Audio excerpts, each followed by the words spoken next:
Masih ingat cinta Kuya Putri Uya Kuya?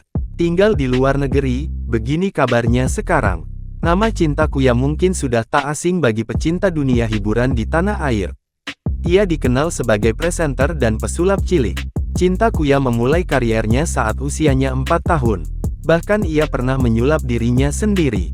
Cinta juga pernah tampil di Malaysia di usia yang belia dan meraih program beasiswa dari institusi pendidikan sulap di Thailand.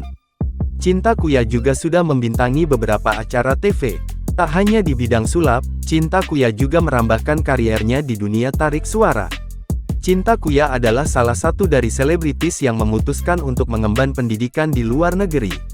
Pemilik nama lengkap Cinta Rahmania Putri Khairunisa itu diketahui memilih kuliah di Amerika Serikat. Jarang terdengar lagi, lantas bagaimana kabarnya sekarang? Diketahui Cinta Kuya kini tinggal mandiri di Amerika Serikat. Cinta Kuya kini sudah berusia 19 tahun. Melalui media sosial, ia kerap membagikan aktivitas sehari-harinya saat berada di Amerika Serikat. Belakangan, Cinta Kuya kedapatan mengunggah potret bareng pria bule yang diduga merupakan kekasihnya. Pasalnya, Cinta Kuya jarang mengunggah kebersamaan dengan pria asing di laman Instagram pribadinya.